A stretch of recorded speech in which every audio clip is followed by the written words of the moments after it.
এবার ক্লাবগুলিকে 70,000 টাকা থেকে বাড়িয়ে 85,000 টাকা। আরো বাড়ল পুজোর অনুদান।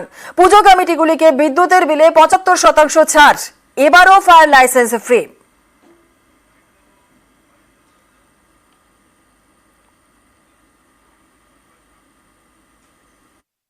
আগের বারে ফায়ার লাইসেন্স সহ সমস্ত সরকারি ফি মকুব করা হয়েছিল, এবারেও সেটা বজায় থাকবে।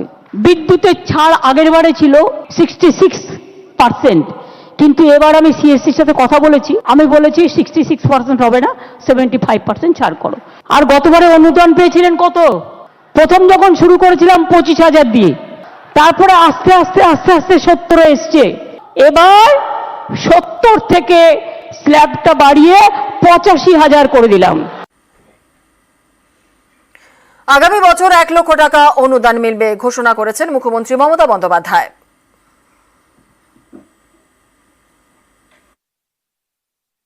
এবার যদি 15,000 বাড়তে পারে, আগামী দিনে বলে রাখলাম আগামী বছর এটা 1 করে দেবো।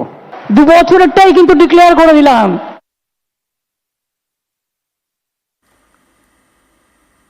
আর পুজো মানে এই ক্লাবগুলিতে থিম বা আলোর চমক থাকছেই, কিন্তু তাতে যেন অন্যদের অসুবিধা না হয়। ক্লাবগুলিকে সতর্ক করলেন মমতা বন্দ্যোপাধ্যায়।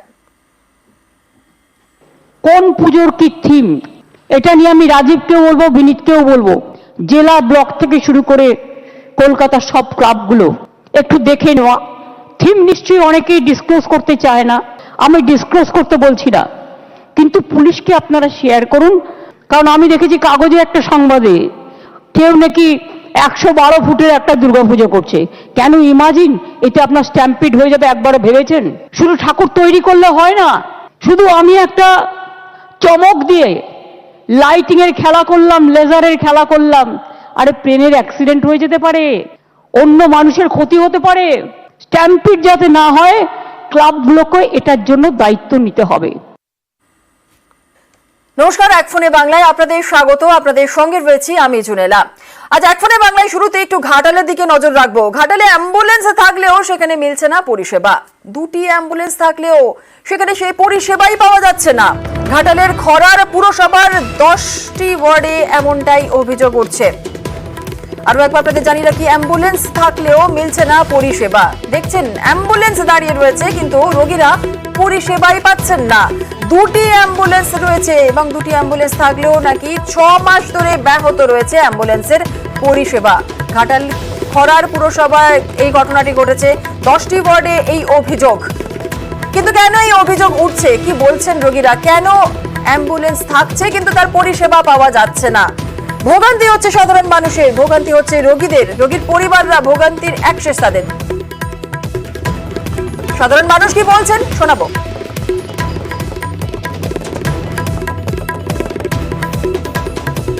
পৌরসভার 2টো অ্যাম্বুলেন্স ছিল, কিন্তু কোনো বিপদ হলে অ্যাম্বুলেন্সের কোনো দেখা পাওয়া যায় না। হয়তো একটা ভেঙে পড়ে আছে, আর একটা কোথায় গায়েব হয়ে গেছে না কোথায় গেছে কে জানে, কেউ জানে না। এমনই পরিস্থিতিতে আমরা পড়ে আছি এখানে। দিনের পর দিন অ্যাম্বুলেন্স পড়ে রয়েছে, খারাপ হয়ে পড়ে রয়েছে, কিন্তু কেন এই অবস্থা, কেন এই অ্যাম্বুলেন্স এতদিন ধরে পড়ে রয়েছে?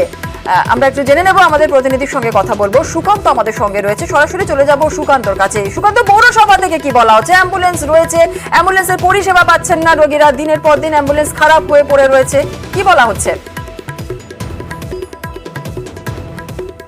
দেখো জুনেলা, পৌরসভার চেয়ারম্যান সন্ন্যাসী দলই তিনি অবশ্য দাবি জানাচ্ছেন যে দুর্ঘটনার ফলে অ্যাম্বুলেন্সটি বিকল হয়ে পড়ে রয়েছে এবং তাকে গ্যারেজে বাগাতে দেওয়া হয়েছে, কিন্তু এলাকার মানুষ বলছেন 6 মাস পরিষেবা ব্যাহত। তিনি অবশ্য দাবি করছেন খুব দ্রুত এই অ্যাম্বুলেন্স পরিষেবা চালু করে দেওয়া হবে। ঘাটাল মহকুমার যে খরার পৌরসভা, এই পৌরসভার 10টি ওয়ার্ডের বাসিন্দাদের অভিযোগ যে দীর্ঘদিন ধরেই অ্যাম্বুলেন্স পরিষেবা দিতে পারছে না খরার পৌরসভা, যার ফলে ভোগান্তিতে পড়ছে। এবং শুধু তাই নয়, কেউ অসুস্থ হলে খুব দেরি হচ্ছে তাদেরকে ঘাটাল মহকুমা হাসপাতাল বা অন্যান্য হাসপাতালে নিয়ে যেতে, এবং তাতে অর্থও বেশি খরচা হচ্ছে বলে দাবি করছেন। সেই বিষয়ে কিন্তু আমরা যখন খোঁজ খবর নিই, দেখা যায় যে খরার পৌরসভা 2টি অ্যাম্বুলেন্স রয়েছে, একটি অনিল বসুর পিরিয়ডে পাওয়া এবং আরেকটি ঘাটালের সাংসদ দীপক অধিকারী তহবিল থেকে পাওয়া, কিন্তু 2টি অ্যাম্বুলেন্সই অকেজো হয়ে পড়ে রয়েছে। তবে পৌরসভার সাফাই যে খুব দ্রুত তারা এই অ্যাম্বুলেন্স পরিষেবা চালু করে দেবেন। একেবারে সুকান্ত আমাদের সঙ্গে থাকো। পৌরসভা চেয়ারম্যান কি বলছেন শোনাবো একবার। প্রথম অ্যাম্বুলেন্স নষ্ট হয়ে গেছে, তাকে চালু করার মতো সম্ভব নয়। তারপরে অ্যাম্বুলেন্স আবার একটা এসেছে, অ্যাম্বুলেন্স থেকে পুরসভার কোনো লভ্যাংশ ছিল না, ফান্ড তেমন কিছু নেই। তবুও আমরা চেষ্টা পরীক্ষা করে বাড়াবার ব্যবস্থা করছি। তারপরে কতদিন চলবে অ্যাম্বুলেন্সটা সেটা আমরা দেখব। আবারও চলে যাবো সুকান্ত কাছে। সুকান্ত, একটা অ্যাম্বুলেন্স খারাপ হয়েছে, 6 মাস ধরে সারানোর সময় পাওয়া যাচ্ছে না, 6 মাস ধরে সারানো যাচ্ছে না কেন অ্যাম্বুলেন্স?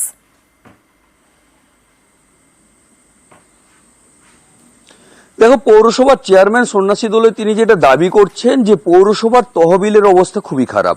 তিনি বলছেন যে অধিকাংশ পৌরবাসীর পরিষেবা দেওয়ার জন্য তাদেরকে অর্থ তাদের কাছ থেকে নেওয়া যাচ্ছিল না, কারণ গরিব পরিবারের তারা সদস্য, তার ফলে ফ্রিতে অ্যাম্বুলেন্স দিতে হচ্ছিল।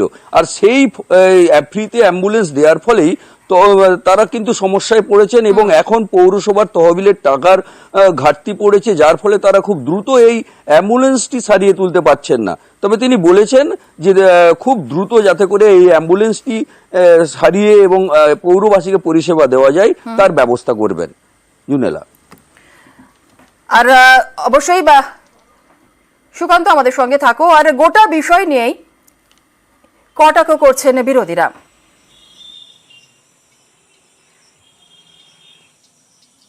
কারো যদি কোনো দুর্ঘটনা ঘটে, ঘাটাল থেকে আমাদের অ্যাম্বুলেন্স নিয়ে এসে বাড়তি পয়সা দিয়ে তাকে নিয়ে যাওয়ার ব্যবস্থা করতে হচ্ছে। অযোগ্য অবস্থায় চলছে, প্রশাসন নির্বিকার, অন্ধকার, কেউ জানতে পারছে না, কেউ বলতে পারছে না কেন অ্যাম্বুলেন্সটা কোথায় গেল, কোথায় কি ধরনের কাজ হচ্ছে। সমস্যায় পড়তে হচ্ছে। তো চেয়ারম্যানও নির্বিকার, কাউন্সিলর তারাও কিছু বলতে পারছে না। নিশ্চিত প্রতিবাদ করবো। আমাদের সময় একটা অ্যাম্বুলেন্স আমাদের ছিল, আর এদের আমলে আবার একটাকে দিয়েছিল, যারা কিনেছিল তারা জানি। তো অ্যাম্বুলেন্স পরিষেবা মানুষ ঠিক মতো পাই। তার ড্রাইভার রয়েছে, একজনের জায়গায় 2জন ড্রাইভার রয়েছে। এই কাটমানি সরকার, কাটমানি ছাড়া আর কিছু বুঝেনি। আজকে পরবর্তী খবরে, ব্রিজ না থাকায় ঝুঁকির পারাপার, বর্ষায় চরম ভোগান্তি এলাকাবাসীর। ব্রিজ না থাকায় জীবনের ঝুঁকি নিয়ে যাতায়াত। যে ছবি আপনারা দেখছেন, কাঁসাই নদীর ওপর ব্রিজের দাবি তুলছেন এলাকার বাসিন্দারা। সামনেই বর্ষার বৃষ্টি এবং স্বাভাবিকভাবেই নদী পারাপার হতে সমস্যায় পড়ছেন এলাকার বাসিন্দারা। ব্রিজ না থাকায় জীবনের ঝুঁকি নিয়ে যাতায়াত করছেন এলাকার বাসিন্দারা কি বলছেন আগে শোনাবো আপনাদের। নৌকোতে বেরোতে হয়, এখান থেকে বেশি জল হলে ওই দিকে একটা নদী আছে, সেই দিক থেকে বেরোতে হয়। ব্রিজ হওয়াটা কি জরুরি এখানে? হ্যাঁ, খুবই জরুরি। আশা করি এবারে তো ব্রিজটা হয়ে যাওয়ার কথা, অনেকবারই উনি প্রতিশ্রুতি দিয়েছেন ব্রিজটা হয়ে যাওয়ার জন্য। এবারে যখন লেগেছেন তো ব্রিজটা হয়ে যাবে। আমরা তো চাচ্ছি ব্রিজটা হোক, ব্রিজটা হলে আমাদের জনগণের প্রচুর উপকার। আর এর পাশাপাশি আমরা এই বিষয় নিয়ে কথা বলবো, আমাদের প্রতিনিধির সঙ্গে কথা বলে নেব। দিগ্বিজয় রয়েছে, সরাসরি চলে যাব দিগ্বিজয়ের কাছে। দিগ্বিজয়, এই যে ব্রিজ না থাকায় ঝুঁকির পারাপার করছেন এলাকার বাসিন্দারা, বর্ষা চরম ভোগান্তিতে রয়েছেন এলাকার বাসিন্দারা, ব্রিজ কবে হবে? ব্রিজ না থাকায় জীবনের ঝুঁকি নিয়ে আর কতদিন চলাচল করবেন? এলাকার সাংসদ তিনি কি বলছেন?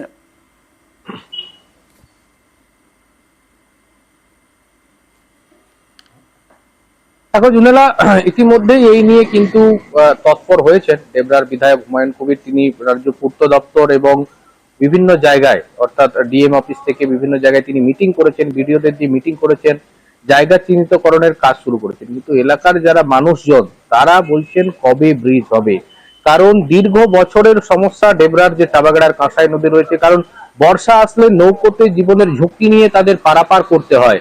দুবারের সাংসদ, দুবারের বিধায়ক তারা কিন্তু বারবার কথা দিয়েছিলেন যে টাবাগেড়িয়া ব্রিজ হবে।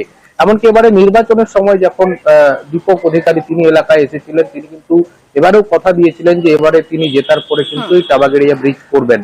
বিধায়ক উদ্যোগ নিয়েছেন, সাংসদ উদ্যোগ নিয়েছেন, কিন্তু দিগ্বিজয় আমাদের সঙ্গে থাকো। সেই সময় তিনি কি বলেছিলেন দেব, আমরা শোনাবো একবার। দিদি আসবেন, দিদির যেরকম ভাবে ঘাটাল মাস্টার প্ল্যানটা আপনারা শুনেছেন, দিদি বলেছেন করে দেবেন। আমি দায়িত্ব নিয়ে বলছি, দিদি প্রথম মিটিং ঘাটালে যেদিন হবে ঘাটাল লোকসভা কেন্দ্রের মধ্যে, তার মধ্যে তাবাগাড়িয়া ব্রিজটা থাকবে। অনেকটা কাজ এগিয়ে গেছে, আমি আমার প্রতিশ্রুতি দিয়ে যাচ্ছি না, আমি দায়িত্ব নিয়ে বলে যাচ্ছি। আপনারা এই তাবাগাড়িয়া ব্রিজ যখনই মমতা ব্যানার্জি আমাদের নেত্রী, আমাদের মুখ্যমন্ত্রী প্রথমবার ঘাটাল লোকসভা কেন্দ্রে আসবেন, সেদিন তার মুখ থেকে শুনে নেবেন, ওনার মুখ থেকে শুনে নেবেন তাবাগাড়িয়া ব্রিজটা কবে থেকে শুরু হবে। আবারও চলে যাব আমাদের প্রতিনিধি দিগ্বিজয়ের কাছে। দিগ্বিজয়, দ্রুত ব্রিজ তৈরির আশ্বাস তো দেওয়া হয়েছিল, কিন্তু প্রশাসনের তরফ থেকে কি ব্যবস্থা নেওয়া হয়েছে এখনো পর্যন্ত?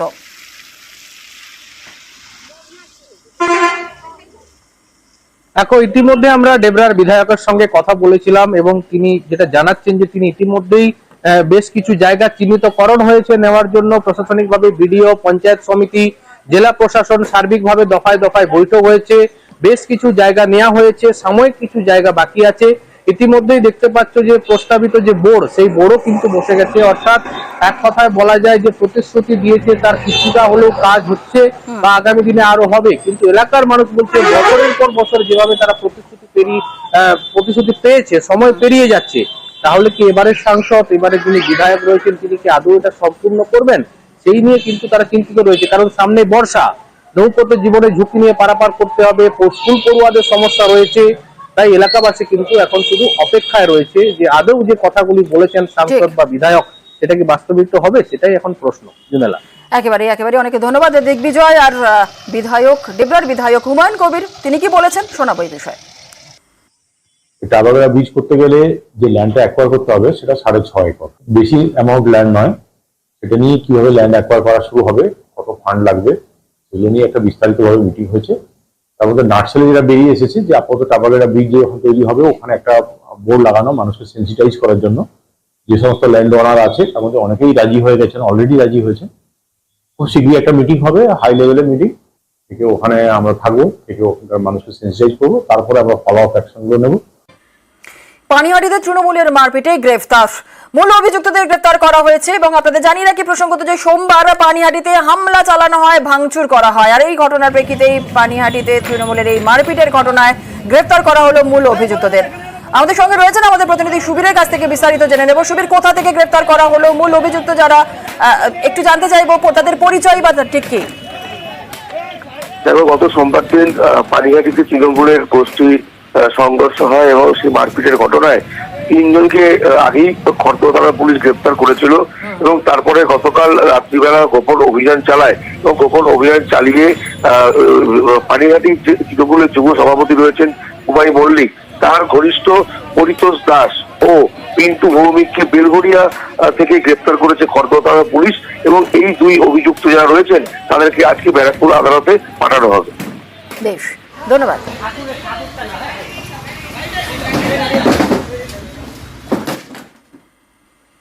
আর এবার একটু পাহাড়ের দিকে নজর রাখতেই হচ্ছে, কারণ ধস সরিয়ে ধীরে ধীরে ছন্দে ফিরছে পাহাড়। 110 নম্বরের জাতীয় সড়কে যান চলাচলে শুরু হলো, স্বাভাবিক ছন্দে ফিরছে পাহাড়। টানা লাগাতার বৃষ্টি চলছিল, 6 জুলাই থেকে রাস্তা বন্ধ ছিল, বৃষ্টিতে পাগলা জোড়ার কাছে ধস নেমেছিল, আর এবার ধস সরিয়ে ছন্দে ফিরছে পাহাড়। পার্থ আমাদের সঙ্গে রয়েছে, আর বিস্তারিত বলবে। পার্থ, তাহলে ধস সরিয়ে ছন্দে ফিরছে পাহাড়, কি ছবি আজকে সকাল থেকে? একেবারে দেখো যে শিলিগুড়ি এবং দার্জিলিং এর সংযোগকারী 110 নম্বর জাতীয় সড়ক, সেই জাতীয় সড়ক গত 6 জুলাই থেকে কিন্তু বন্ধ ছিল। কারণ টানা বৃষ্টিতে ধস নেমেছিল পাগলাঝড়ে মহানদী ও গয়াবাড়ির মাঝখানে, ঠিক কাশিয়াঙ্গা ওঠার মুখেই কিন্তু এই ধস নেমেছিল এবং প্রায় দীর্ঘদিন বন্ধ ছিল। অবশেষে কিন্তু পূর্ত দপ্তরের কর্মীরা ধস সারিয়ে সেই রাস্তাতে যান চলাচলের উপযোগ্য করে তোলে এবং স্বাভাবিক ছন্দে কিন্তু ধীরে ধীরে ফিরছে পাহাড়।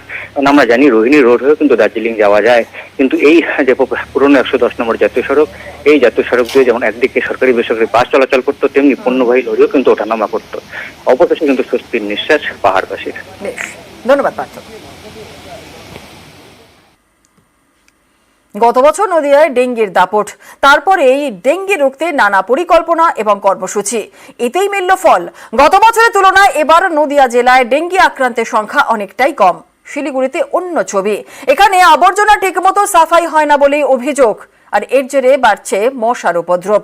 রবিবার মৃত্যু হয় এক ডেঙ্গি আক্রান্তের।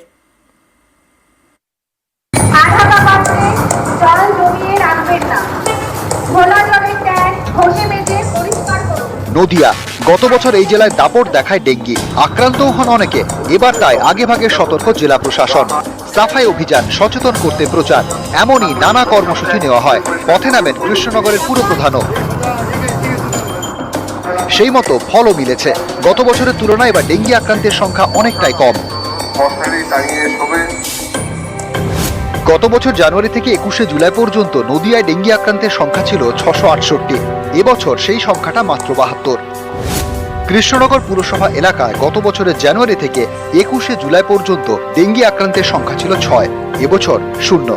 গরমকাল থেকে শুরু করে বর্ষা পর্যন্ত এবং ইভেন পুজো পর্যন্তও আমাদের এই ডেঙ্গুর কাজটা চলবে এবং হাউস টু হাউস যারা কাজ করে খুব সিরিয়াসলি কাজ করে, যাতে আমরা এই জিরোটা আমরা আবার মানে রাখতে পারি, তার প্রচেষ্টা আরও আমরা ভালো করে করছি। এবছরে ডেঙ্গু আক্রান্তের সংখ্যা একদমই কম আমাদের কৃষ্ণনগর পৌরসভা অঞ্চলে, এবং দেখা যাচ্ছে যে আমাদের ড্রেনের যে জমা জল জমে যে ডেঙ্গুটা হয়, সেই ড্রেন খুব ভালোভাবে পরিষ্কার হচ্ছে এবং সেটা প্রতি সপ্তাহে ব্লিচিং কীটনাশক ছড়াচ্ছে দেখছি, সেই স্প্রে করে করে, এবং বাড়ি বাড়ি সচেতনতার কার্ডও লিফলেটও দিয়ে গেছে বাড়িতে দেখলাম, এবং ওই ডেঙ্গু যারা স্বাস্থ্যকর্মী আছে তারাও প্রতিদিন একটা দেখভাল করছে যে আপনার বাড়ির কারো জ্বর এসছে কিনা জিজ্ঞাসাবাদ করছে।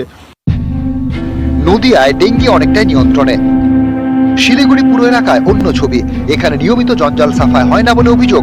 এর জেরে বাড়ছে মশার উৎপাত, চোখ রাঙাচ্ছে ডেঙ্গি। গত রবিবার এক ডেঙ্গি আক্রান্তের মৃত্যু হয়, শিশুকন্যার বয়স 9.5। बहुत बहुत ज्यादा ही दर्द था, उसका पूरा हाथ दर्द हो रहा था, उसका पैर दर्द हो रहा था, हम सब बोल रहे थे। पल्स भी चेक कर रहा था, उसका पल्स नहीं आ रहा था सर। हमको बहुत अफसोस हो रहा है सर, मैं अपना बच्चा इतना नामी हॉस्पिटल सर लेके गए थे, मगर कोई एक्शन नहीं हुआ सर मेरा बच्चा के लिए। এই মৃত্যুর পর টনক নড়ে শিলিগুড়ি পুরসভার। শিশুকন্যার বাড়িতে যান মেয়র গৌতম দেব, কথা বলেন মৃতের মা এবং পরিজনদের সঙ্গে। পরে পুরসভায় জরুরি বৈঠক ডাকেন, সেখানেই জঞ্জাল সাফাইয়ে জোর দেওয়া হয়। বৃষ্টিতে কিছু জমা জলের সমস্যা থাকবেই থাকবে। আমাদের 250 জন আমরা হাই ড্রেনে আমাদের কর্মীরা কাজ করছে, এক্সট্রা নিয়েছে। রেগুলার বেসিসে এটা পরীক্ষা নিরীক্ষা সার্ভের কাজ হচ্ছে, 3 মাস আগে থেকে করেছি। আমরা চাই না যে আমাদের শহরে ডেঙ্গিতে একজনও কেউ মারা যাক, একটা 9 বছরের বাচ্চা শিশু। আমি অত্যন্ত মর্মাহত। মাননীয় মেয়র সাহেব কি মন্ত্রিত্ব হারানোর বা হেরে যাওয়ার শোকে এখনো আচ্ছন্ন আছেন, যে শিলিগুড়ি পৌরসভা পরিচালনা করবার ক্ষেত্রে উনি কি সত্যিই পরিচালনা করতে চান, নাকি গা ছেড়ে দিয়েছেন যা হচ্ছে হোক? এটা আজকে শিলিগুড়িবাসীর দুর্ভোগ। শিলিগুড়ি থেকে পার্থপ্রতিম সরকার, নদিয়া থেকে সমীর রুদ্র, নিউজ 18 বাংলা। বিফলে আলু বৈঠক, কর্মবিরতিতে প্রগতিশীল আলু ব্যবসায়ীরা। ভিন রাজ্যে আলু রফতানিতে বাধায় কর্মবিরতি, আর কর্মবিরতির জেরে বাজারের দাম বাড়ছে আলুর। কর্মবিরতি প্রত্যাহার করতে বৈঠকে ব্যবসায়ীরা। বৈঠকের পরেও কর্মবিরতিতে অনড় সংগঠন।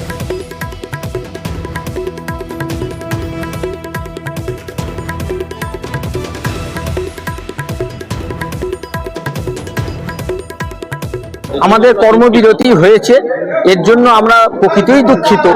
আমরা বহিরাজ্যে যে আলুগুলো পাঠিয়েছি, এবার সেই টাকাগুলো আমরা যদি এখন বর্ডারে আমাদের গাড়ি আটকে দেওয়া হয়, পাঠাতে না দেওয়া হয়, ওই টাকাগুলো আমরা আর পাবো না। প্রশাসন যতদিন না ডাকছে ততদিন আমাদের কর্মবিরতি চলবে।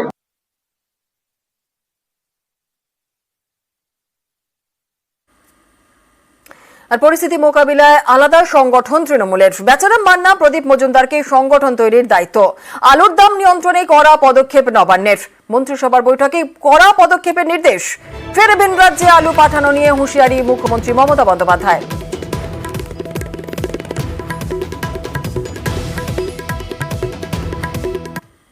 সরকারি জমি দখল করে বিক্রির অভিযোগ। নকশালবাড়ি থেকে গ্রেফতার পঞ্চায়েত সমিতির তৃণমূল সদস্য। বাগদায় আবার পূর্ত দপ্তরের ড্রেনের ওপর তৈরি হচ্ছে বাড়ি। অভিযোগের আঙুল বাগদা পঞ্চায়েত সমিতির তৃণমূল সদস্যর দিকে। তিনি সাফাইও দিয়েছেন।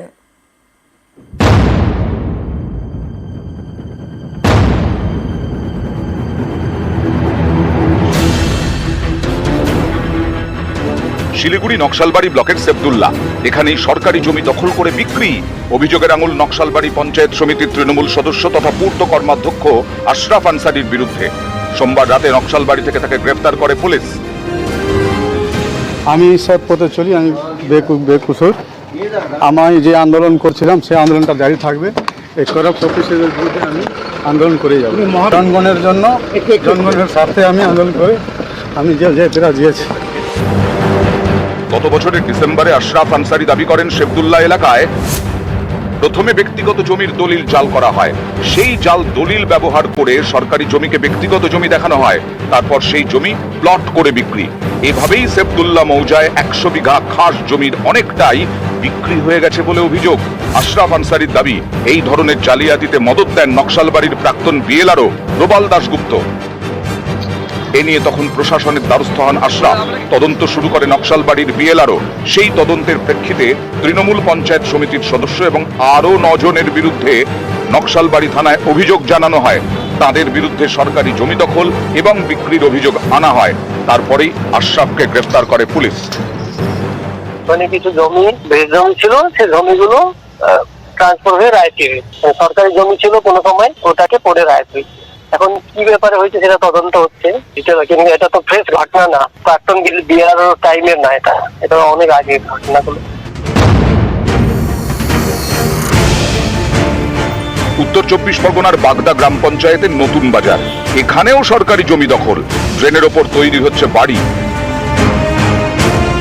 বাগদা পঞ্চায়েত এলাকা দিয়ে গিয়েছে বনগা বাগদা রাজ্য সড়ক। রাস্তার পাশে পূর্ত দপ্তরের জমিতে রয়েছে হয়ে চলছে নির্মাণ। অভিযোগের আঙুল বাগদা পঞ্চায়েত সমিতির তৃণমূল সদস্য গোপা রায়ের দিকে। হ্যাঁ, বেআইনি আমি তো বলছি, আমার পেছনে কনস্ট্রাকশন করতে হবে, আমার ঘর করতে হবে, তার মাল মেটারিয়াল রাখার জন্য আমি করেছি। তাহলে যদি বেআইনি হয় তাহলে ওইগুলো কি হবে, যেখানে 3 তলা বিল্ডিং আছে, 2 তলা বিল্ডিং আছে। লোকাল প্রশাসন হিসেবে আমরা দেখেছি যে পিডব্লিউডির পাশ দিয়ে কিছু ড্রেন আছে, সেই ড্রেনের উপর কিছু মানুষ সেই ড্রেনের উপর ঘর করেছেন। সেরকম ভাবে হয়তো গোপাদু সেই দোকানটা করেছেন, তো খোঁজে দেখছি। তবে ঊর্ধ্বতন কর্তৃপক্ষকে আমি জানাবো, লিখিত আকারেই জানাবো। শিলিগুড়ি থেকে বিশ্বজিৎ মিশ্র এবং উত্তর 24 পরগনা থেকে অনিরুদ্ধ কীর্তনিয়া, নিউজ 18 বাংলা।